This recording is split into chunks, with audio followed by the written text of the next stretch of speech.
नमस्कार साथियों, आपका अपना चैनल अधिगम जोन में आपका स्वागत है। अगर आप इस चैनल पर नए हैं तो प्लीज़ चैनल को सब्सक्राइब करें और बेल आइकन को दबा दें और जितना हो सके लाइक और शेयर करें। अगर वीडियो अच्छा लगे तो निश्चित तौर पे आप कमेंट करें। तो साथियों, हम लोगों ने पिछली कक्षाओं तक वास्तविक संख्या की संक्रियाएँ और उनके घातांक के बारे में हम लोग पढ़े थे। आज हम लोग एक नया टॉपिक बहुपद हम लोग पढ़ेंगे। तो सबसे पहले हम लोग बहुपद के बारे में जानेंगे। बहुपद की परिभाषा क्या है, बहुपद के गुणांक क्या होते हैं, बहुपद के घातांक क्या हैं, बहुपद के पद क्या हैं, शून्य बहुपद किसे कहते हैं। तो आइए साथियों, हम देर न करते हुए हम लोग बहुपद की परिभाषा के बारे में जानते हैं। बहुपद कहते किसे हैं। तो देखिए, बहुपद a0 plus a1x plus a2x square plus dot dot dot an xn के रूप का कोई बीजीय व्यंजक जहां an does not equal to 0 तथा n एक अऋणात्मक पूर्णांक हो। यानी कि हमारा जो यहाँ है n क्या होना चाहिए, ऋणात्मक पूर्णांक नहीं होना चाहिए, वो क्या होना चाहिए, अऋणात्मक पूर्णांक होना चाहिए, बहुपद कहलाता है।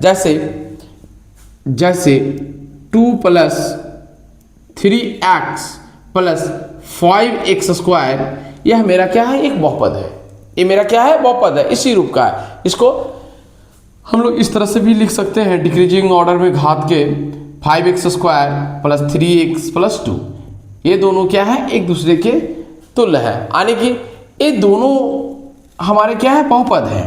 ये दोनों क्या है, बहुपद है। यहाँ घात क्या है, इंक्रीजिंग ऑर्डर में, बट यहाँ घात क्या है, डिक्रीजिंग ऑर्डर में है। तो a0 a1x a2x square plus an(x) के पावर के रूप का कोई भी बीजीय व्यंजक रहेगा, वो क्या कहलाएगा, बहुपद कहलाएगा। तो यहाँ हम लोग देख रहे हैं कि 2 plus 3x plus 5x square इसी के रूप का है, इसलिए यह क्या है, बहुपद है। और हमारा n एक क्या होना चाहिए, अऋणात्मक पूर्णांक होना चाहिए। तो हमारा n जो भी घात के रूप में वो अऋणात्मक पूर्णांक है। अब आइए हम लोग जानेंगे बहुपद के गुणांक। बहुपद के गुणांक कहते किसे हैं। तो a0 a1 a2 dot dot an को बहुपद का गुणांक कहते हैं। बहुपद का गुणांक कहते हैं, यानी कि हमारे चर के साथ जो भी अचर संख्या और मल्टीप्लाई के रूप में रहती है वो क्या कहलाती है, वो गुणांक कहलाती है। जैसे हम लोग यहाँ देख रहे हैं कि x स्क्वायर, देखिए x स्क्वायर, इसका गुणांक कौन क्या है, 5 है। x का गुणांक क्या है, 3 है। तो ये सब यानी कि a0 a1 a2 plus dot dot dot an, ये क्या कहलाते हैं, हमारे बहुपद के गुणांक कहलाते हैं। उसी प्रकार हम लोग जानेंगे बहुपद के घातांक। तो चर के x के महत्तम घात n को बहुपद का घातांक कहते हैं। यानी कि जो भी मेरा चर है, जैसे x यहाँ चर है, यहाँ x स्क्वायर यहाँ चर है, तो इसका जो मैक्सिमम घात होगा x का, वही क्या कहलाएगा, बहुपद का घातांक कहलाएगा। तो ये मेरा एक बहुपद है 5x square plus 3x plus 2। तो इसका जो मेरा चर का x का महत्तम घात जो है मेरा 2 है। महत्तम घात मेरा क्या है, 2 है, इसलिए यह बहुपद का क्या कहला जाएगा, वह घातांक कहला जाएगा। आइए हम लोग जानते हैं बहुपद के पद। बहुपद के पद कहते किसे हैं। तो बहुपद के पद a0 a1x a2x square a3x cube dot dot dot xn बहुपद a0 a1x plus a2x square plus anx बहुपद के क्या कहलाते हैं, पद कहलाते हैं। यानी कि यह जो मेरा बहुपद है उसके जो पार्ट बाय पार्ट जो आते हैं वो क्या कहलाएंगे, बहुपद के पद कहलाएंगे। जैसे 2 एक बहुपद का पद हो गया, 3x क्या हो गया, बहुपद का पद हो गया, 5x स्क्वायर क्या हो गया, बहुपद का पद हो गया। तो इस प्रकार हम लोग बहुपद के पद के बारे में जानेंगे। चलिए, एक और अगला है, एक शून्येतर अचर बहुपद का घात शून्य होता है। वो जो शून्येतर अचर बहुपद होता है उसका जो घात होता है वो क्या होता है, शून्य होता है। तो यहाँ देखिए, अर्थात यानी कि एक शून्येतर जो अचर है वो क्या है, 3 है। तो 3 को हम लोग लिख सकते हैं 3x के पावर क्या है, 0। तो चर x में यह क्या कहला गया, शून्य घात वाला बहुपद कहलाता है। यह क्या कहलाता है, शून्य घात वाला बहुपद कहलाता है। तो इस प्रकार साथियों हम लोगों ने जाना कि बहुपद कहते किसे हैं और बहुपद के गुणांक क्या है, बहुपद के घातांक क्या है और बहुपद के पद क्या है और शून्य घात वाला बहुपद क्या है। इस प्रकार हम लोग इस चीज़ को जाने। अगर आप इसे एक दो बार पढ़ लेंगे तो निश्चित तौर पे बहुपद के से जो समस्याएं हैं वो आपको नहीं रहेगी। जानते हैं बहुपद के प्रकार के बारे में, बहुपद का वर्गीकरण कैसे कैसे हुआ है। तो सबसे पहले हम लोग जानेंगे पद के आधार पर बहुपद का वर्गीकरण, यानी कि पद के आधार पर बहुपद का जो वर्गीकरण है कितने भागों में किया गया है इसके बारे में हम लोग जानेंगे। फिर जानेंगे हम लोग घातों के आधार पर बहुपद का वर्गीकरण। तो सबसे पहले हम लोग देखते हैं पद के आधार पर बहुपद का वर्गीकरण। तो पद के आधार पर बहुपद का जो वर्गीकरण है वह देखिए 3 पार्ट में किया गया है। 3 पद में किया गया है, 3 पार्ट में। तो पहला जो है एक पदी बहुपद। पहला क्या है? एक पदी बहुपद। तो एक पदी बहुपद उसे कहते हैं जिसमें सिर्फ एक पद वाला हो, एक पद वाला बहुपद हो, वह क्या कहलाएगा? एक पदी बहुपद कहलाएगा। तो देखिए इसमें क्या है, एक पद है 3x के पावर 4, 2x स्क्वायर, 4x, एक अलग अलग है, यानी कि एक ही पद है, इसलिए वह पदी बहुपद कहलाता है। द्विपदी पद बहुपद जिसमें क्या हो? द्वय पद हो। तो वैसा बहुपद जिसमें पदों की संख्या कितनी हो? 2 हो, तो द्विपदी बहुपद कहलाता है। यानी कि हम लोग यहाँ देख रहे हैं एक पद और एक पद, 2 पद मिल गया, यानी कि 2 पद मिलके क्या बना गया? ये एक बहुपद बनाया, तो इसलिए द्विपदी बहुपद कहलाया। यह भी 3x स्क्वायर माइनस 1 2 पद वाला बहुपद है। 5x क्यूब प्लस 2x ये भी क्या है? द्विपद वाला बहुपद है। आइए तीसरा में जानते हैं त्रिपदी बहुपद। वैसा बहुपद जिसमें पदों की संख्या 3 हो, त्रिपदी बहुपद कहलाता है। तो पद देखिए 1 2 3, तो इसलिए यह क्या हो गया? यह त्रिपदी बहुपद कहलाया। इसी प्रकार यह 3x5 minus 2x square plus 3x से क्या कहला गया? त्रिपदी बहुपद कहला गया। आइए हम लोग पद के आधार पर बहुपद का वर्गीकरण जानने के बाद हम लोग जानेंगे कि घातों के आधार पर बहुपद का वर्गीकरण कितना होते हैं। तो घातों के आधार पर हम लोगों ने बहुपद के वर्गीकरण किए हैं, जिसमें पहला है एक घातीय बहुपद। पहला क्या है? एक घातीय बहुपद। तो एक घातीय बहुपद में कहता है वैसा बहुपद जिसमें घात का महत्तम जो होना चाहिए वह क्या होना चाहिए?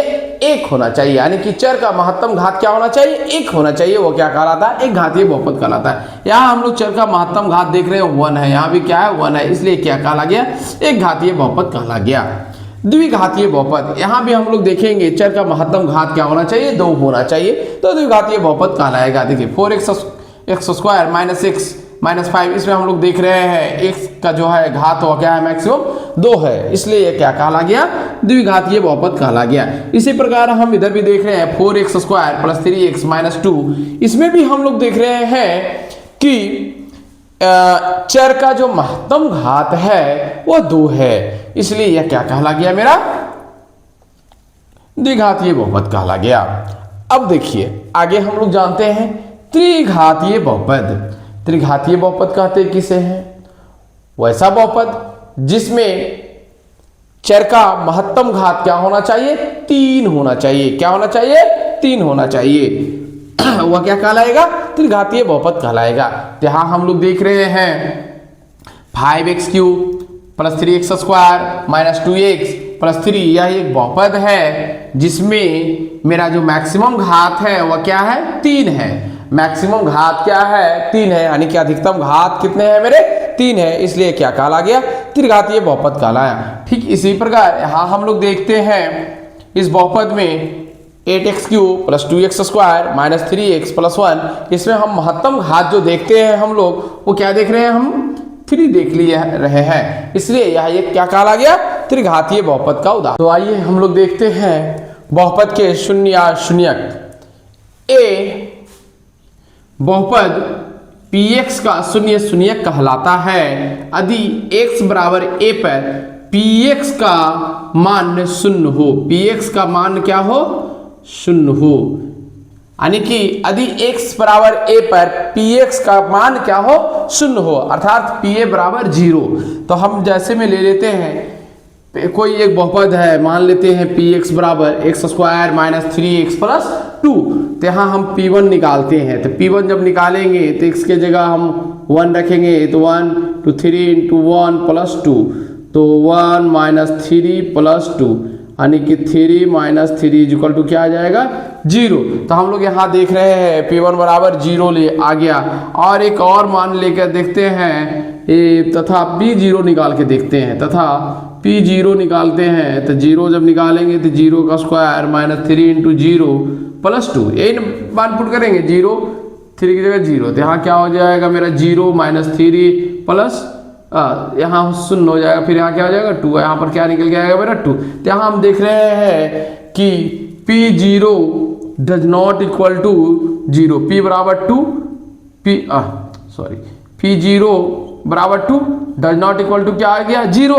लेकिन यहाँ क्या हम देख रहे हैं P1 बराबर क्या आ गया यहाँ 0, यहाँ P1 बराबर क्या आ गया मेरा 0। तो अतः 1 बहुपद Px का शून्यक है, 1 बहुपद Px का शून्यक है, लेकिन P0 यानी तो 0 जो है वो बहुपद का शून्यक नहीं है। 0 जो है वो बहुपद का शून्यक नहीं है।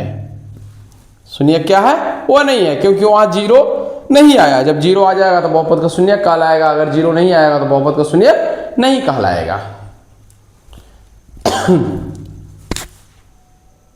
तो आइए हम लोग देखते हैं बहुपद के शून्य या शून्यक। ए बहुपद Px का शून्य शून्यक कहलाता है यदि x बराबर a पर Px का मान शून्य हो, Px का मान क्या हो शून्य हो। यानी कि यदि x बराबर a पर Px का मान क्या हो शून्य हो, अर्थात Pa बराबर 0। तो हम जैसे में ले लेते हैं कोई एक बहुपद है, मान लेते हैं Px बराबर x square minus 3x plus 2। तो यहाँ हम P1 निकालते हैं। तो P1 जब निकालेंगे तो x के जगह हम 1 रखेंगे, तो 1 2 3 इंटू 1 प्लस 2, तो 1 माइनस 3 प्लस 2 यानी कि 3 माइनस 3 इक्वल टू क्या आ जाएगा 0। तो हम लोग यहाँ देख रहे हैं P1 बराबर 0 ले आ गया। और एक और मान लेकर देखते हैं तथा P0 निकाल के देखते हैं, तथा P0 निकालते हैं। तो 0 जब निकालेंगे तो 0 का स्क्वायर माइनस 3 इंटू 0 प्लस 2, यही मान पुट करेंगे 0 3 की जगह 0। तो यहाँ क्या हो जाएगा मेरा 0 माइनस 3 प्लस यहाँ 0 हो जाएगा, फिर यहाँ क्या हो जाएगा 2, यहाँ पर क्या निकल के आएगा मेरा 2। तो यहाँ हम देख रहे हैं कि P0 does not equal to 0, P बराबर 2 P0 बराबर 2 डज नॉट इक्वल टू क्या आ गया 0। लेकिन यहाँ क्या हम देख रहे हैं P1 बराबर क्या आ गया यहाँ 0, यहाँ P1 बराबर क्या आ गया मेरा 0। तो अतः 1 बहुपद Px का शून्यक है, 1 बहुपद Px का शून्यक है, लेकिन P0 यानी तो 0 जो है वो बहुपद का शून्यक नहीं है। 0 जो है वो बहुपद का शून्यक नहीं है। शून्यक क्या है वो नहीं है, क्योंकि वहां 0 नहीं आया। जब 0 आ जाएगा तो बहुपद का शून्यक कहलाएगा, अगर 0 नहीं आएगा तो बहुपद का शून्यक नहीं कहलाएगा।